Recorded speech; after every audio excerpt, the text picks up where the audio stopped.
বিভিন্ন দেশের সরকার এবং আইনশৃঙ্খলা বাহিনী এর বিরুদ্ধে কঠোর পদক্ষেপ নিতে শুরু করেছে।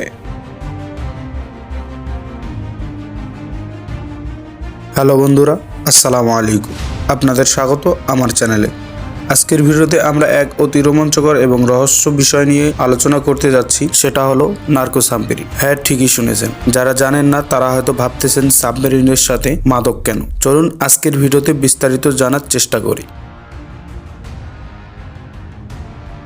নার্কো সাবমেরিন এক ধরনের সাবমেরিন যা মাদক পাচারের জন্য ব্যবহৃত হয়। এটি মূলত দক্ষিণ আমেরিকা, বিশেষ করে কলম্বিয়া, ভেনেজুয়েলা এবং মেক্সিকোতে সবচেয়ে বেশি ব্যবহৃত হয়।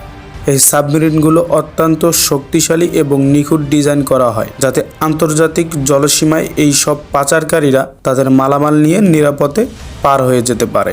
এখন প্রশ্ন হলো, এই নার্কো সাবমেরিন এত গোপনে কিভাবে চলে? মূলত নার্কো সাবমেরিনের ডিজাইন এমনভাবে করা হয় যে এগুলো সাধারণ সাবমেরিনের মতো দেখতে, কিন্তু এগুলোর গঠন অনেকটাই ভিন্ন। এগুলোর প্রধান বৈশিষ্ট্য হলো তারা প্রায় সম্পূর্ণ জলরেখার নিচে থাকে, ফলে তার রাডার বা স্যাটেলাইটের মাধ্যমে শনাক্ত করা খুবই কঠিন। এই সাবমেরিনগুলোর মাধ্যমে মাদক পাচারকারীরা আফগানিস্তান, কলম্বিয়া, মেক্সিকো থেকে বিভিন্ন দেশে মাদক পৌঁছে দেয়। প্রতি বছর কোটি কোটি ডলার মূল্যের মাদক আন্তর্জাতিক বাজারে পৌঁছায় এই সাবমেরিনগুলোর মাধ্যমে। আর সবচেয়ে শকিং বিষয় হলো, কখনো কখনো একটি সাবমেরিনে 10 টন মাদক পরিবহন করা হয়। এগুলোর ব্যবহার এতটাই বিস্তৃত যে বিভিন্ন দেশের সরকার এবং আইনশৃঙ্খলা রক্ষা বাহিনী এর বিরুদ্ধে কঠোর পদক্ষেপ নিতে শুরু করেছে। মার্কিন কোস্ট গার্ড, ব্রাজিলিয়ান নৌবাহিনী, এমনকি বিভিন্ন আন্তর্জাতিক সংস্থা এসব সাবমেরিনের বিরুদ্ধে একাধিক অভিযান চালাচ্ছে। কিন্তু এদের নির্মাণ খুবই পরিশীলিত এবং এই পাচারকারীরা তাদের ব্যবহারের কৌশলও প্রতিনিয়ত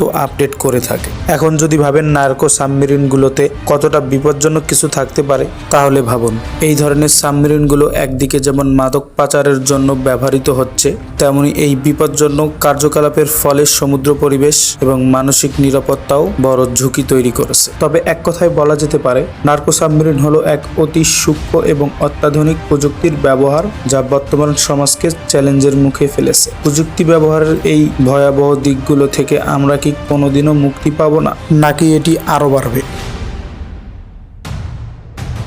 আজকের ভিডিওটি আপনাদের কেমন লাগলো?